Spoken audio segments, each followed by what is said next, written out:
Stand clear. 100% Wild Podcast. So for all you listeners, hello and welcome to definitely not your favorite outdoor podcast.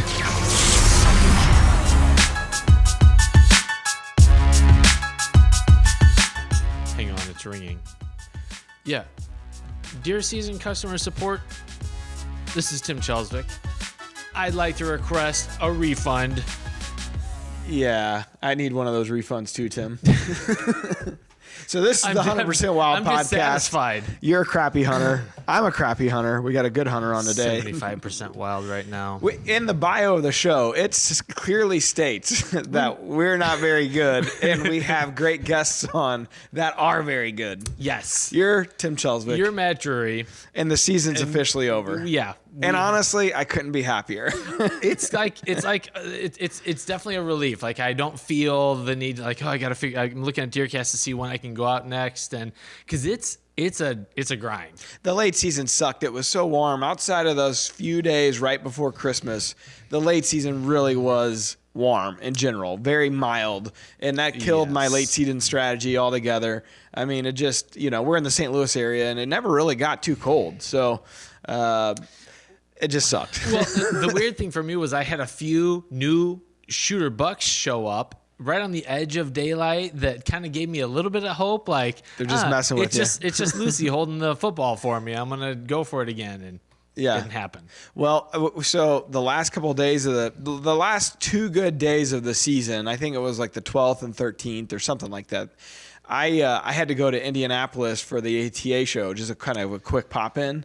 And but when I planned it out ahead of time, I looked at the 14-day forecast in DeerCast, and the day I was in Indy was actually supposed to be a super warm day.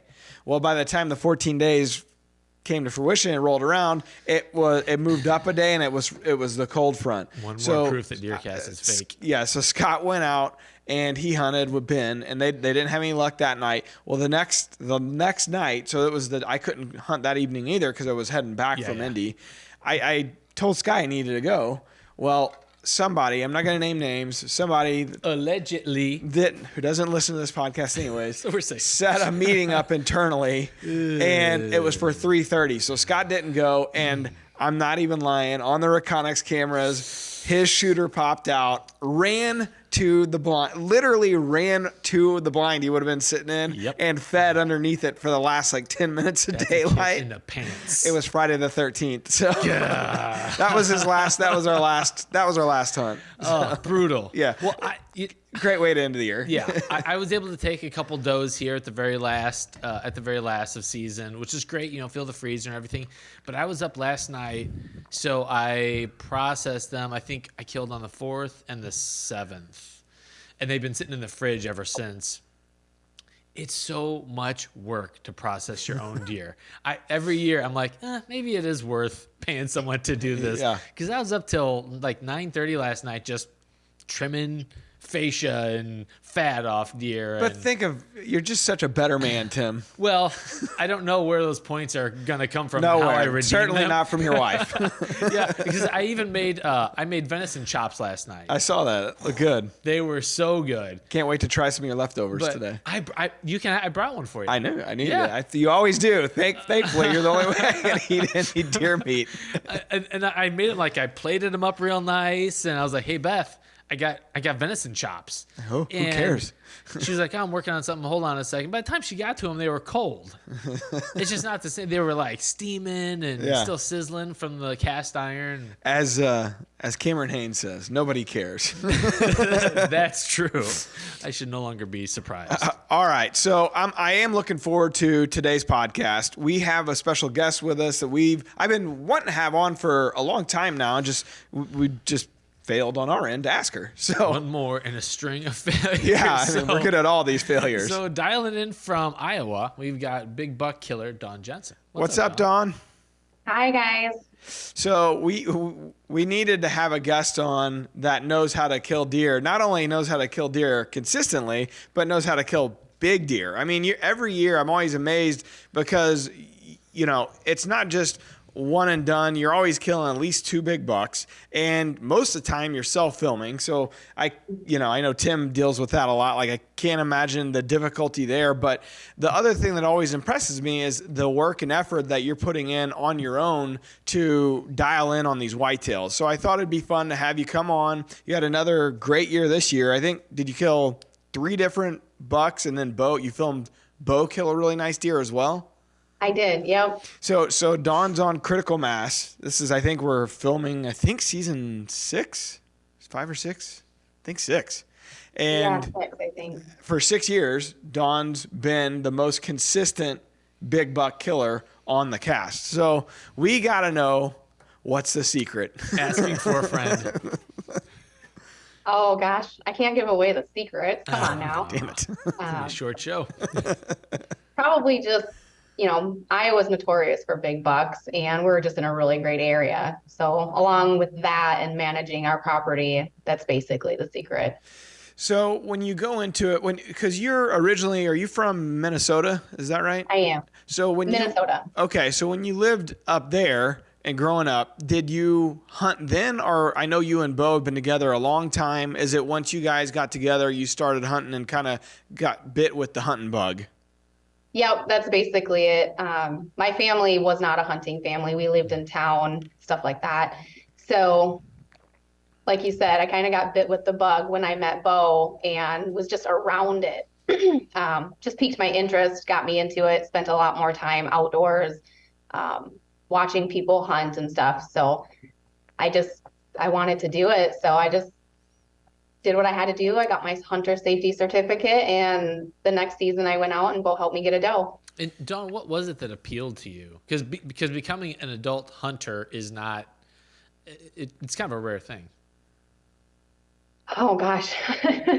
I started hunting about 22 years ago. So it's a little fuzzy to say exactly what got to me, but it was just something different, something I wasn't used to. And then I've always been a learner. I've always wanted to learn new things. So, and then I also saw like the camaraderie between his buddies and him. So that was really fun too. And it was something we could all share together.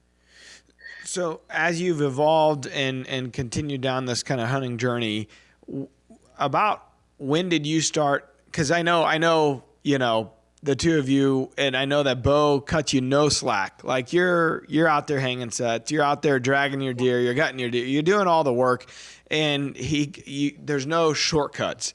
So at what point did did it really click for you? Because you say, hey, we're in Iowa, we're in a good area, we manage our deer, but it's still not easy. And I don't care what anybody says, no matter where you're at, it's still not easy to consistently kill mature bucks.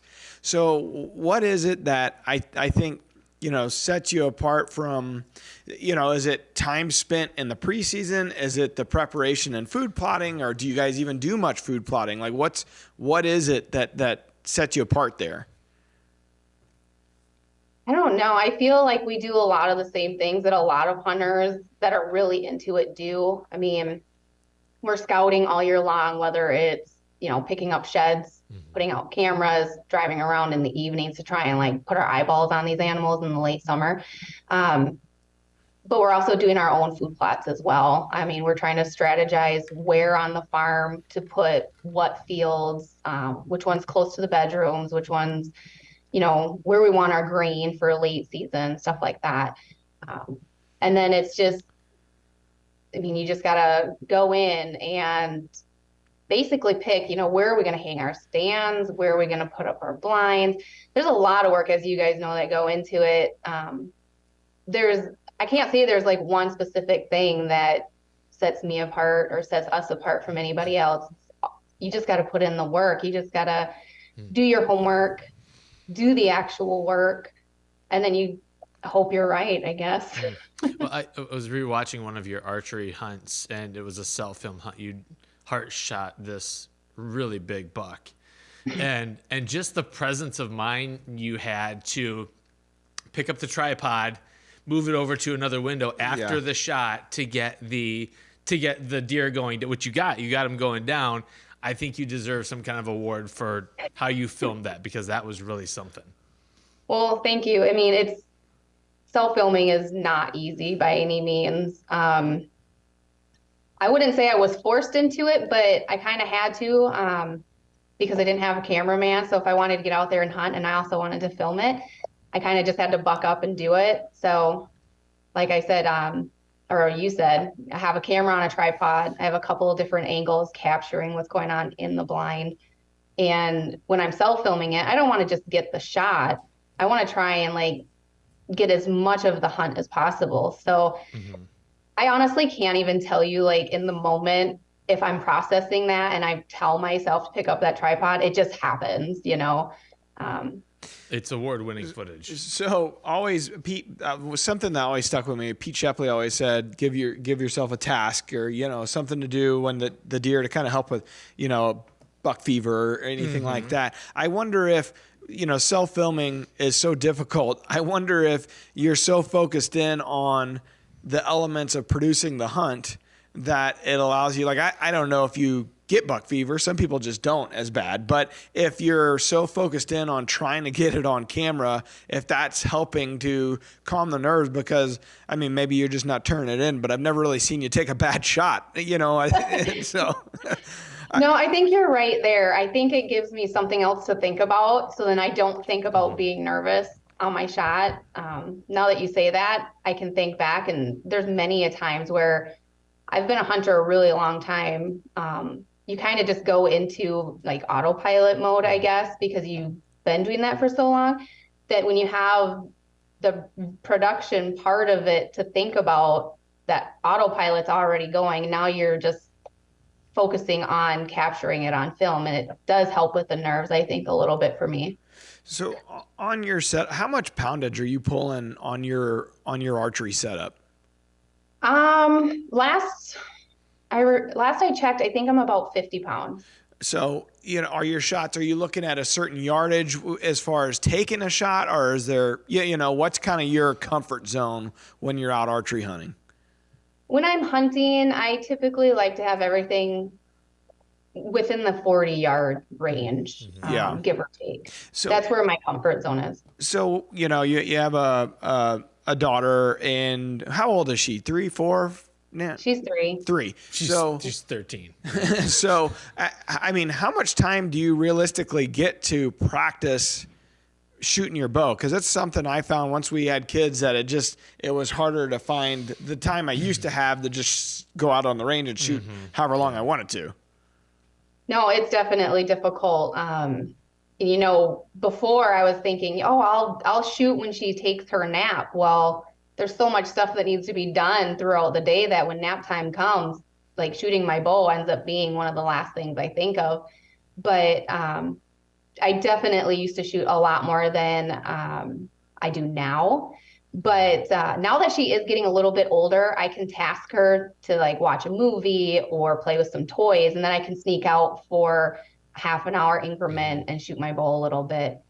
But there for a while, it was really tough to get out and practice just because, you know, as soon as you leave the room, that's when they need you the most. Oh, yeah. Yeah. Well, and probably there will come a time very soon where she'll realize, hey, mom's going out to do something cool. I want to go out and join her in that. So then you have to manage a little one kind of walking around while you're trying to get some shooting in. Yep. It's very distracting when she does want to come out. But I mean, I love that she wants to. I love that she's interested in it and she wants to see what mommy's up to. But like you said, it becomes a different kind of distraction then. So It's cool on social media. You know, you'll see Dawn and her daughter out in the blind or walking out into the woods, or you guys really, you know, she's a part of your lifestyle, and it's neat to see. She seems to really enjoy it. You know, how is she out in the blind?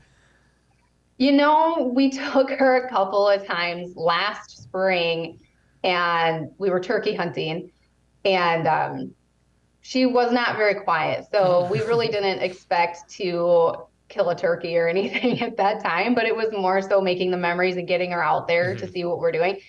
Now this fall, she's matured a little bit more. And she's good for about the first 45 minutes, like interested in the outside, you know, looking at animals or pointing out trees and stuff. But after that 45-minute mark, I'm really glad I have an iPad with some headphones with, because then that's when she's really quiet and still. Yeah. I'm probably not going to win the Dad of the Year trophy this year because I didn't. Bo wanted to go out deer hunting with me. My son's name is Bo. And Daddy just struggled really hard this year. But squirrel season is still on here in Missouri, so we're going to go out. That's probably more up his alley where he gets to walk around in the woods and make a little more noise. Yeah, anyways. yeah. It's really hiking with 410. That's what it is. Yeah. So kind of circling back to strategy and how you guys are setting, when you look at say you had 100 acres, 100-acre property, is there a certain amount of trail cameras you guys are trying to put out to get your inventory, or is there kind of starting at that point in the season? What's the strategy there? Well, I will be honest, Bo probably does a lot more of the camera placing than I do. But I think he's more strategic on where he puts it. He's going to put them on field edges near foods, and maybe tuck one in where he thinks their bedroom is. And then you just don't go in after that one for a while.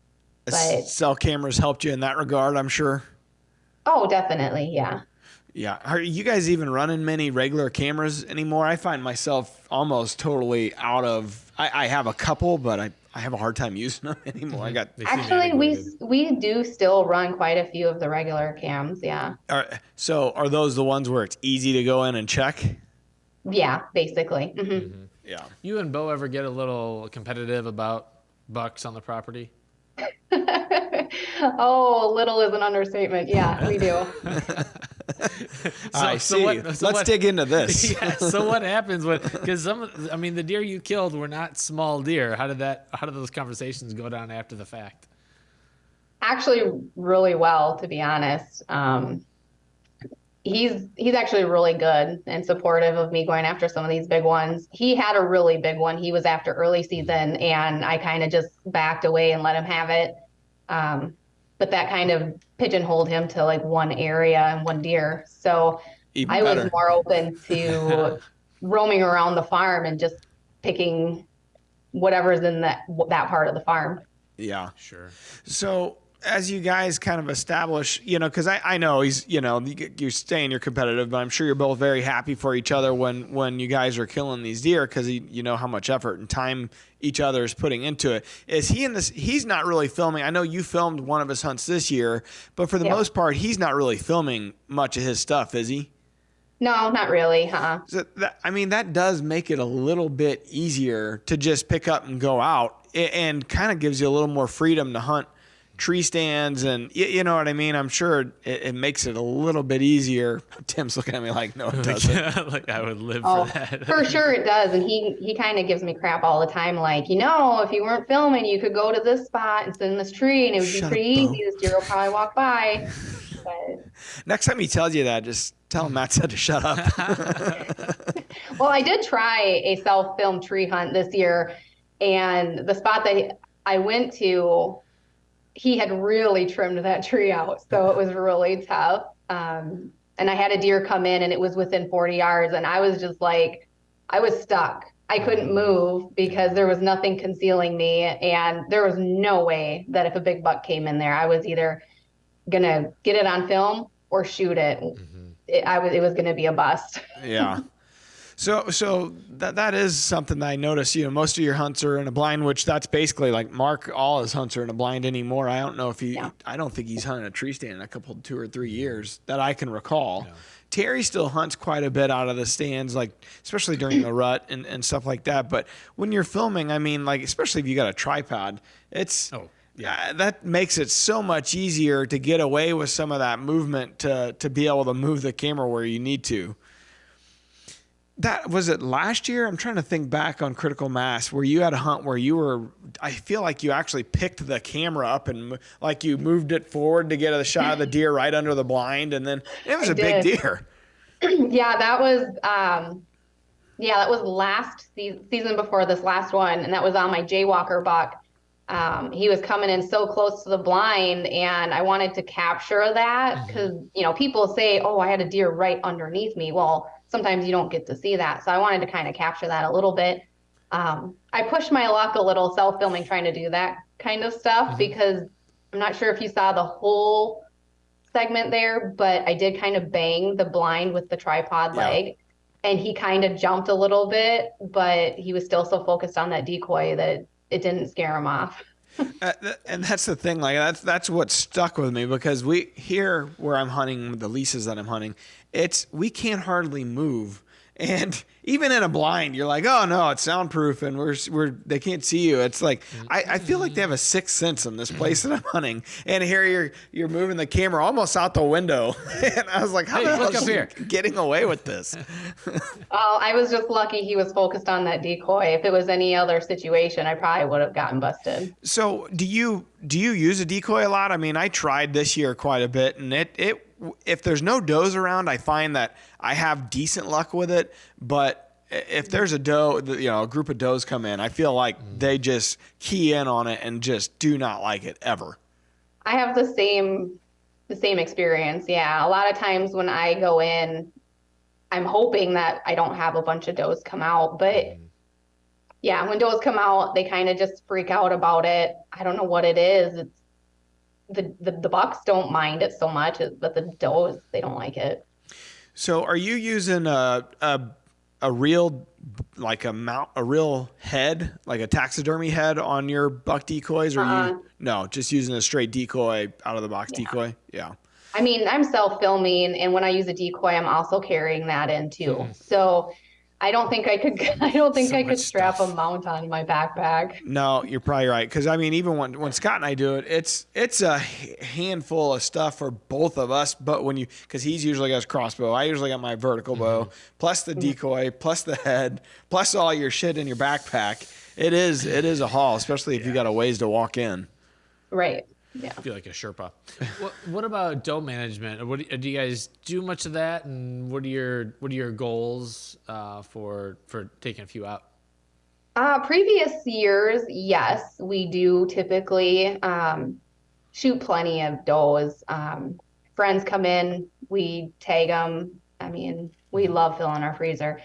But this year, we noticed our doe population was actually down significantly. So we didn't do any doe management this year. What? I mean, do you think you got a little bit of an EHD die off, or how's that just are predators, or how's that just kind of die off on its own, or decline on its own? That's a really tough question to answer, because I don't feel we had a major EHD breakout, this past summer. But we do have quite a bit of predators around. I know I've seen numerous coyotes and bobcats this year. I know Bo has. You can hear the coyotes. I mean, you don't always have to see them, but you can hear them. You know they're there. But I was actually talking to somebody a couple of weeks ago, and they were actually tossing around the idea of wondering if the drought over the summer had some effect on their health. So I'm really not sure what it is, but like I said, our doe and our fawn population are down quite a bit. You would certainly think it would have an effect on the fawn population. A major drought would have some sort of effect on the fawn population, and I could see that, not enough nutrition, or you know what I mean. But the doe, nutrients. You would think that'd be tough for the drought. I mean, it was a major drought, but you would think it'd be tough for that to put a hurting on the doe population, unless there was some sort of EHD or something. Yeah, or that drought would have kind of a staggered effect, like maybe next year reproduction would be on the lower side. Sure. But I mean, these last two doe I killed both had twins in them. Like, oh really? Yeah, life must be good for them, because they had a ton of fat on them. They were big, and these deer are living back in the timber. I mean, they're not. You're a baby killer. Dang it! Should I have tagged those other? Shoot! So we get off track, Dawn. So sorry, but we're not going to win any awards for our podcast. We're no one's favorite. Definitely not ours. Speaking of awards, it's funny you mentioned that, because I heard you guys, obviously Tim mentioned he didn't have a very good season and he had to go doe hunting. I heard you haven't had a very good season, Matt. No, are we about to be made fun of? Uh-oh. What's Well, I just wanted to let you know I got you a little something to commemorate What? your season this year. let's. we got something. Oh man, What? how'd you guys plan this? Oh, what is this? That's hilarious. Trophy, It says Deer Season 2022. You stink.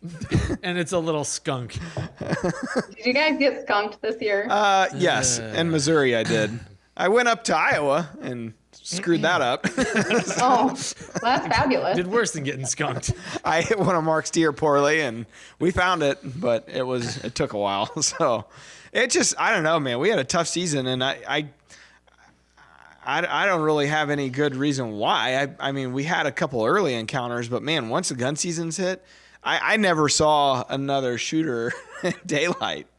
And it wasn't for lack of trying. So I don't know. I've heard a lot of people actually say that their shooters, they were very frustrated because they would not daylight for. Deer do suck.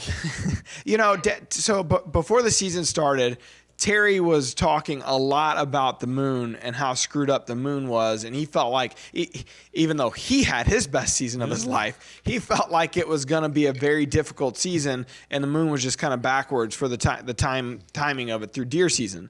And talking with, like, say, Aaron Bennett here locally, who, he's a whitetail properties agent, and he talks to a lot of clients, and we have a circle of friends here that all hunt, and almost all of us had a tough season or didn't see our shooters, or just he was saying that in the last month and a half or 2 months, none of his circle of friends were even getting pictures of shooters. I was still getting pictures, but they were just nocturnal. I mean, I'm telling you, like, if it was last light was 5:23, 5:24 shooters, like that kind of timing. So I don't know. It was just a tough year. I would say, like, the deer that I actually ended up killing, they weren't on camera all that often. Now, the 8-point with the drop, he was kind of photogenic. It just depended on, he was just really picky. Like, he was very photogenic before the gun season started. So I was like, I'm going to go here. I had my landowner tag this year, so I'm like, I can hunt this spot. As soon as I started hunting, that deer decided to not move again. I swear. Until that one night, I finally got to see him. So what do you think broke loose? Like, what was the time? When? Because you killed one early on, right, in October, but then you killed 2 more late season, right? Yep. So which deer are you talking about here? When the late season deer or that early season buck? Well, my second deer. So it would be my first late season buck. So what do you think broke loose? I mean, was the moon, was it moon phase? Was it a cold, stretch? What was it that broke loose for you there? I'm not 100% sure. I just feel like he was running so hard during the rut, and that's when we were actually seeing him, because our gun season is after the rut, around here.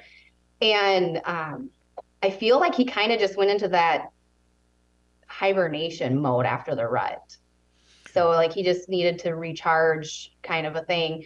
And then the one night I went out there, it was just one of those perfect evenings. You had blue skies, you had high pressure, the sun was shining, and every other deer started coming off of the hill. There was no reason he shouldn't, and he did exactly that. He came off the hill as well. But before then, I had hunted about every single day of the shotgun season and didn't see him. And it was like, oh my gosh, like, you can hurry up now because my days are running out and I can only hunt this spot right now. Yeah. So that is interesting, because when when the weather's perfect like that and you start seeing early movement from the doe groups, the fawns, the young bucks, you do always get this feeling, whether it happens or not, you always get a feeling of like, tonight could be the night, especially when they, are all moving like that. That trigger, it's, as Mark and Terry always say, the light switch event where they all just start moving. And it always gives you the hope, like, okay, he's going to do it. Tonight's the night. He's got to move. Everything's moving. Right. I try not to have that thought, because it seems like whenever I do, then I see early movement and then nothing else. It happens a lot too. It happens for me a lot. Yeah. So on the deer, because the early season deer was, and I know that you guys are notorious. You don't the score isn't the matter. You're hunting for age, but that early season deer I know was an absolute giant. So had he, what was it? Late October when you killed him? Yep. So what are you honing in on that part? Because I know the moon at that point in the year, the moon was almost going into the dark of the moon, wouldn't it have been? So you're going into a crappy moon phase. Was there a weather front that moved through? Was he hitting a green food source? Like what were you honed in on in that hunt? It was more so just trying to get lucky that he's gonna pass through, looking for one of them first hot does. We knew he was in this area. We had trail camera pictures of him right in front of the blind that I sat in and killed him in. But I kind of got set in that spot because of a wind change. I was hunting a different area, but because of that, I couldn't. So I switched to this spot. And even going into this spot, the wind was still a little bit sketchy. It was, blowing almost directly to a water source that all of these deer were going to. So I was still just kind of placing my cards on the table going into this spot, and luck have it, he came from the opposite direction. So he was upwind and he walked right through, and I'm assuming he was going to go get a drink because he was headed that direction. But lucky for me, I had a couple of young bucks out there that he decided to socialize with for a little bit before hitting my wind. How close was he when you took that shot? He was about 19 yards. Okay. Ooh. I think even we could make that shot. I shouldn't say that because who knows? We'd find a way. Well, funny thing is I actually I didn't let him. I wasn't prepared for him to be coming in the way that he was. And he probably walked past me at like 12 yards. And that window, I just was not set up. I wasn't ready. Obviously, I couldn't see anything coming from that direction. I just got lucky and saw some movement out of the corner of my eye. But by the time I got ready, the camera moved, the bow in hand, he had already passed that window. And gosh, 12 yards is really close. So I'm kind of glad I took more of a 20-yard shot. Oh, yeah. Yeah. So as we look ahead here, what's the next step for you guys at this point in the year? Do you guys do any supplemental feeding, or do you kind of let the farm take a break and then, shed season? When is that for you? Mid-February, late February, or you wait till March? Or the buck that I actually just killed on January 5th, Bo had made a comment. He's like, you're lucky you killed him now because, he's a late shedder and, he'll be fine. And then as soon as we went to pull him up into the ATV, he popped a sight off. Oh, really? He was going to shed within 3 or 4 days anyway.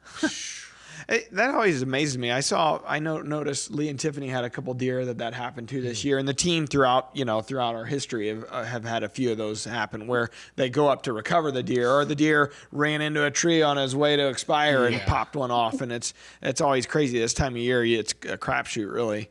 Well, and I wonder too sometimes if just that immediate adrenaline rush for the animal being shot and running, if that doesn't release some sort of, chemical or hormone or something that doesn't speed up that process. Yeah. Years back, my father-in-law shot a giant 8-point and had both sides on, ran out of the field with it, fell, and both antlers popped off. So I wonder if going into the next growing season, if they shed, some of these deer have shed in mid-December, if they start growing sooner, if that actually helps them grow a larger, larger headgear that following year. I don't know. It'd be worth asking a biologist. I've wondered about that, and I would guess that time is less of a factor and more of what's in the genetics and the nutrition cards. Yeah. But I don't know for sure. Yeah. We'll have to ask. Yeah, I worry about that too. Bo and I, we talk about the earlier that they shed, it worries you, are they going to make it through the winter? Are they healthy enough? Yeah, certainly. I think there's enough people talking about deer that is shed early that I don't know that it's, of course I shouldn't say that because Mark, I know all summer talked about EHD and he thought he was going to get just hammered with EHD, and it never happened through the fall because August, September hit, it didn't happen. Then he thought, well, it could be a late, trickle type EHD October, November, and it didn't happen. And so who knows, maybe maybe that is, them dropping early is a side effect of that, or maybe it's that they're building up sort of an immunity to EHD, and that's a side effect. They shed early, but they are going to be able to survive it. And who knows? Because it was such a major drought this summer. Yeah. That you would have thought we would have had some die off. Now, I think the difference was we didn't have a wet spring, like a majorly wet spring, which can contribute to the midge and the hatch of that. Mm-hmm. So yeah, we also got a lot of rain in a short amount of time there in, what was that, early September or late August? Yeah. So I don't know what that does, washing away midge eggs or whatever that have been laid on a bank. Yeah. Doing a lot of speculating. We know nothing. And we stink. You stink. We're keeping this on the podcast set the rest of the year until we kill something. Heck, we've earned them, man. We Why definitely not? earned them. Jeez. Dawn, I would like to know who you set this up with. Yeah, Dawn. You trickster. Well, you just want all the secrets this time. That's right. I need to know all your secrets. Well, how about turkey season? So, do you guys have plans for that? What's that looking like right now? Oh, I'm super excited. Right before I came down to our office, we have, a wall basically full of windows that overlooks a bottom field. And on my way down here, I saw about 3 or 4 toms already strutting. So they're practicing for April. Yeah. But I'm super excited. I've noticed over the past season that our hatch from last spring was great. We've been seeing a ton of turkeys here on the main farm. And then, we have our Missouri farm too, which Bo, he mentioned, we need to get down there. There's a lot of turkeys down there. So I'm really excited. We get a couple of tags here in Iowa. We get a few in Missouri. Mm-hmm. And he's actually kind of excited to go bird hunting for once as well. So when it comes to being a favorite, turkey I love my whitetails. But besides them, turkey's probably my second favorite. Mm-hmm. It's just a lot. It's such an interactive. It's just a lot more fun, honestly. Now, if nothing's gobbling, it feels like late season and deer hunting, where it's like, where are all the deer at? When they're not gobbling, man, it can be tough, But man, the early on in the season when they're really firing up in the morning time, it's pretty spectacular. Well, and the lack of having to manage and always be freaking out about your scent. It's such a mental relief to not have to, if the wind switches on when you're in your blind, who cares? Whatever. Right, exactly. It always amazes me during turkey season, I hardly ever see any deer. Say really? We're hunting at Dad's place where that there's a high deer density. Yeah. You're in the timber. It's like, where the hell do they go? It's the opposite for me. I got deer walking across my legs as I'm sitting at the base of a tree. Really? It's stupid. Huh. Yeah, we have a lot of deer too. I always kind of feel like the two go hand in hand kind of around here. Mm-hmm. Yeah. Well, we've got a real wild clip. So, Don, I don't know how you're doing on time, but we've got some shenanigans to get to. You're welcome to stick around, or Jet, I know you're a busy mom. Oh, no, like I said, I'm basically free until about 3:30 when I got to leave to go get Riley. All right, perfect. You're going to regret having said that. We said this one, I forget who it was that we had on, and we said, well, you can leave now if you want, or it was Tim, I think. Tim. Sylvia. Oh, Sylvia, the first podcast. He was like, the one we didn't record. I'm going to roll. So he stuck around. No, the guy that stuck around then regretted it. Was that him? I think so. Yeah, I think it was the second time we had him on. Buyer beware. Yes. You've been warned. So my buddy Tony, he runs TC Property, and he does groundwork for people, like trash outs and putting in food plots and stuff. He got a call from a guy where he has a couple trail cameras set up. He's allowed to have some trail cameras set up to watch a couple good deer, but he's not allowed to hunt. So this guy called him. I would never want to put my trail camera. It's killing him because there is a really, really good deer on the property. That's horrible. That's torture. Yeah. But the guy that owns the property has no idea how important whitetails are to him, or a whitetail hunter in general. He's like, yeah, you could put a camera out. That's fine. But he won't let him hunt him. Won't let him hunt him. But he did let him come and help him out with this problem that he had in his pond. All right, let's check this real wild clip of the week out. Tony, take it away. Property owning the called me and said that he found a couple of deer floating in the pond. Okay. I have a feeling I know which deer they are, but we're gonna go up and take a look and see what we find. So the scene is I found his two bucks. He's got seem to have passed while fighting. two bucks that were locked up. We're gonna see what we can do. Yeah, to get and them they're out here floating for in a him. pond. He doesn't Get his know fish pond exactly back who to they normal. are, and he's Stay getting a little tuned. John We'll boat to see go out there, and he's what paddling they them look like to the and shore. do some more pics and videos and stuff as He's we just retrieve trying them. to pull them out here.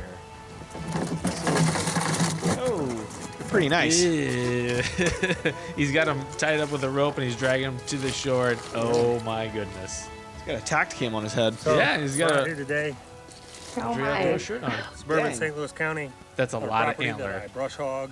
And that's St. Louis County. Yeah. Called me yesterday, said he had a problem laying in his pond. Ish. That 8 points. Set Pretty a locked nice. up 8-pointers. They're both nice. What Yeah, a I like it shame. Property I mean, owner. just think He about called me and those two said, deer getting locked up, and then falling into the pond or fighting in the pond or whatever. So was he able to, I'm sure he got salvage tag and all that stuff. Was he He able did. to then, is the landowner letting him do any kind of like Landowner taxidermy just with it? wants him out of the pond. Sure, The just guy dead, loves rotting his, carcasses. Yeah, the guy loves his bass and catfish. He wants the pond clear. So Tony is going to get a mount. A local taxidermy studio has offered to do the mount of these deer locked up, and so I think he's gonna get shoulder mounts of this. But Yeah, that's pretty cool. yeah. I mean, it sucks for him, but he can't hunt them anyways. Yeah, I mean, he's still getting some antlers off the property. He wasn't going to be able to anyway. So. I don't know how I would feel about that. Yeah, though. it's a really tough. The guy does let Tony shed hunt the property, so he's got a huge buck out there, and Tony picked up both sets last year. Nice. So Well, Tony, thanks for sending a clip in. It was pretty cool. Unfortunate for the deer, but neat to see. yeah, what a shame. What two great deer. All right, what's next? How about that question of the day? All right, Dawn, prepared to answer a question that you don't know what it is, and I don't know what it is. Tim does all the prep work. He never fills me in ahead of time. Intentionally. All right, so the question of the day is proudly presented by DeerCast Windcheck. Proudly, I said, not probably. Read it. Oh, no, you put in probably. Okay, so now today it's probably presented by DeerCast Windcheck. Wait, what did he say? Pick the right access and the right stand with custom wind animations out to 5 days with DeerCast Windcheck. All right, we got it from Chris today. My name is Chris Bartenhagen with Bartender Ranch. I have a YouTube channel if you want to check it out. But I have a problem with keeping deer on my property. I plant about 100 acres of green grass, nutritious stuff. I'm a cattle rancher, so I kind of know nutrition stuff about grass. I don't know what's going on. I've lost 3 melanistic, and my target bucks are getting run off. My entry into the property for hunting is very covert. I've never spooking deer. I feel like I'm doing everything right. I predator trap. I try to make it as appealing property as possible. I do doe management. How do I keep bucks on my property for me to harvest? Okay, so it sounds like he's got a decent sized property. If he's planting 100 acres of grasses, I mean that's a big farm. Cattle farms, a lot of time in my experience, don't have a lot of bedding, a lot of timber. I mean, it's all browsed to the dirt, and just the briars remain. so I mean, not without seeing the property or seeing the layout, my first instinct is there's probably not a lot of bedding there.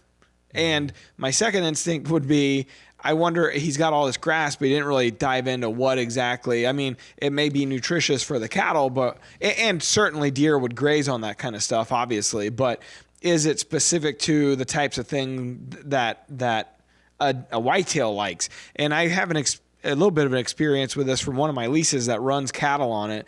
And when I plant food plots, it's tough to keep the cattle out, that they're constantly breaking through the fence, that the farmer has to Did you put a sign up? Keep out.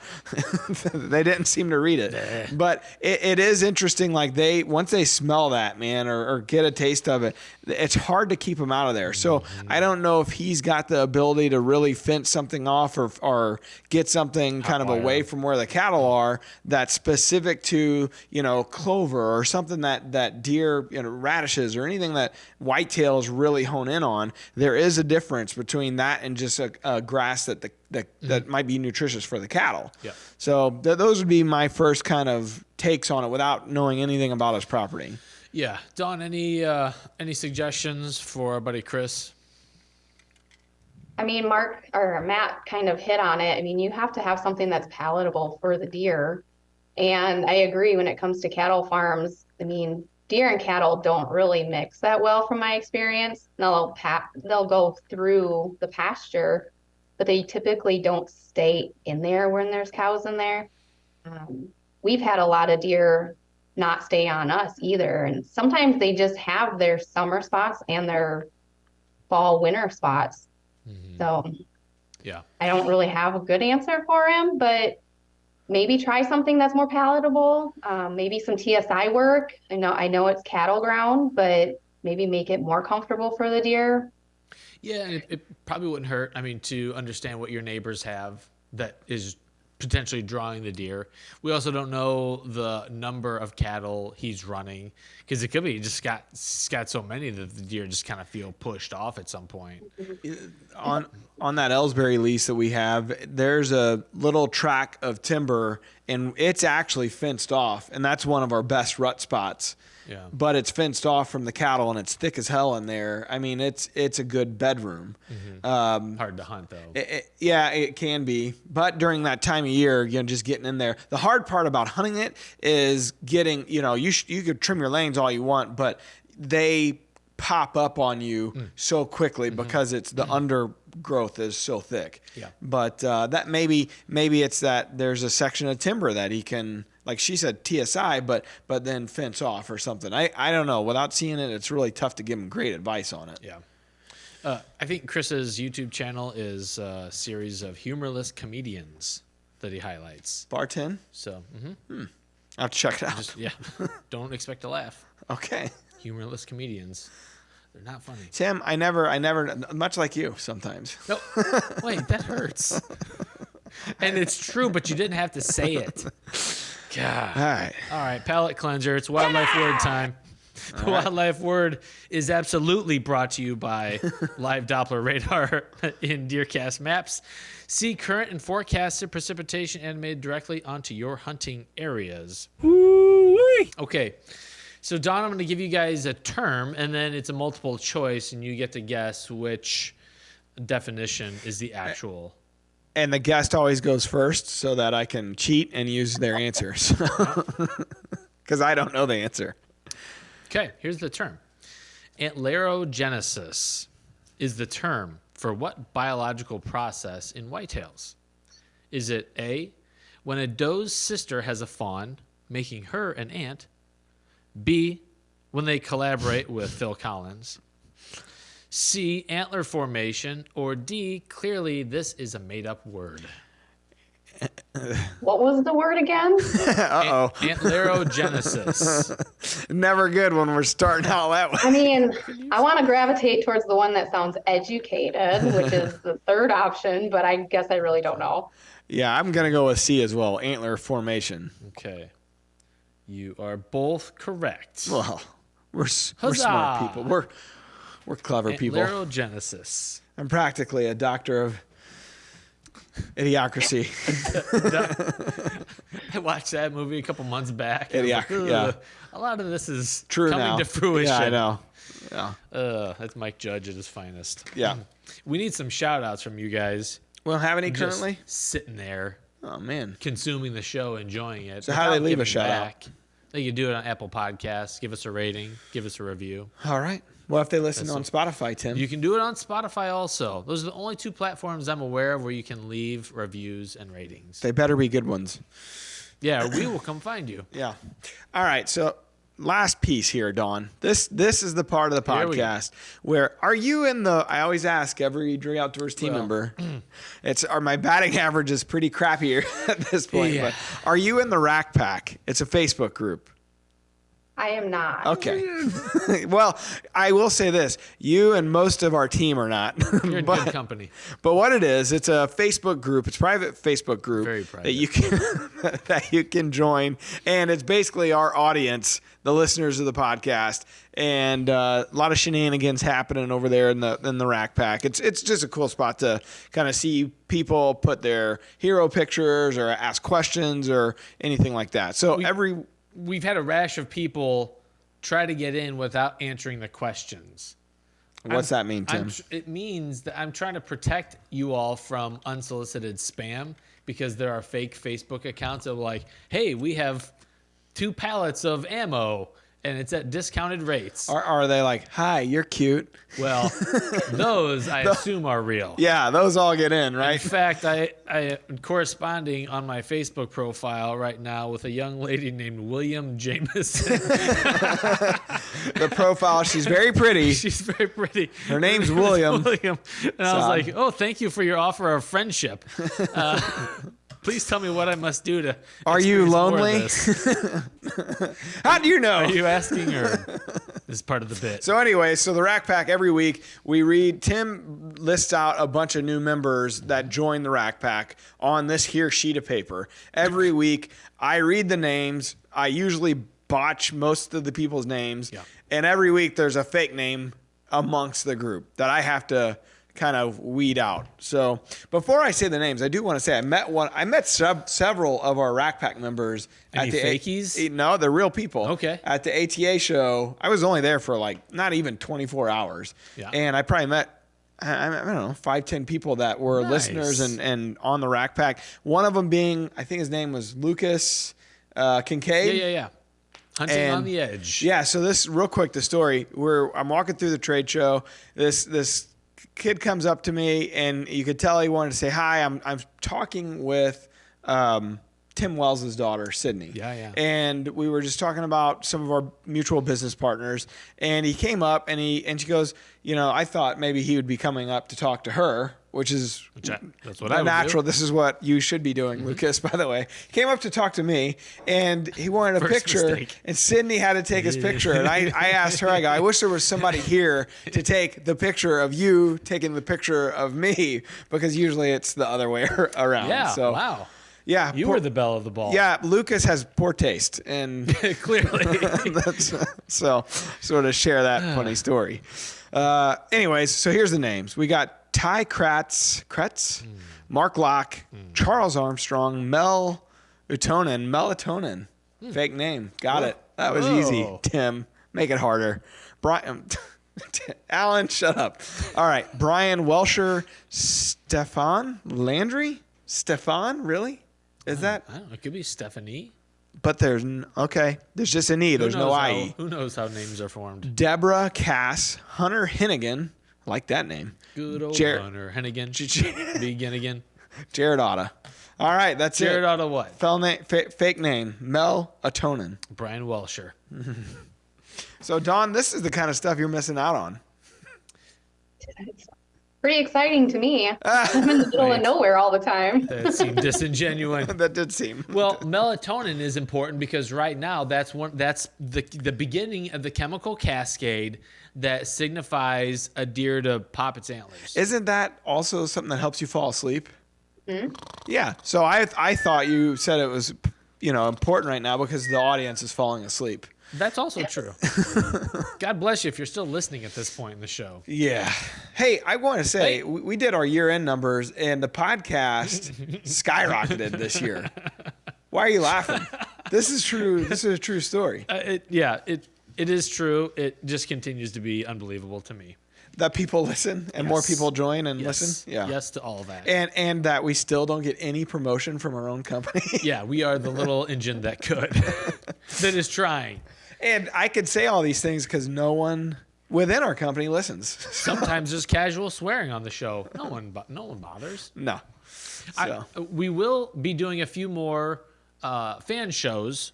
So if you want to be considered to be highlighted on an episode, there's a link in the show notes. You can click that and leave us a real quick 1 minute or less audition.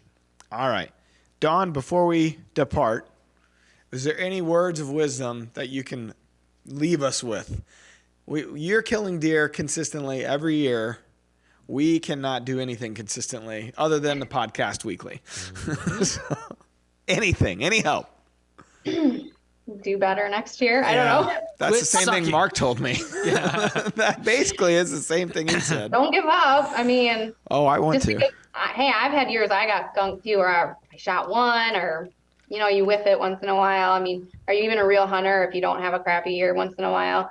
Yeah, I But- like We're going to that. go with that. I like that Yeah, advice. we Yeah, are. I'm a real hunter. Now I'm a real hunter.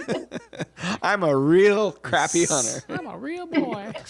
Well, Dawn, thank you for joining us. Thank you for our skunks, our little trophies here. We're going to probably Cherish them. display them for the rest of forever, Probably. Probably. Okay. All right. Thanks for watching, everybody. Until next time, peace out. DeerCast is now supercharged with maps. Get ahead of your game with killer new features like live Doppler radar, wind check out to 5 days, virtual rain gauges, GPS path tracking, and more. Plus, get our 14-day revolutionary DeerCast prediction and access to DeerCast Track. Prep, predict, and pursue with DeerCast. We're adding new videos every week, so make sure to click that subscribe button and check out all of our amazing content. This episode of DoD TV was brought to you by Leupold.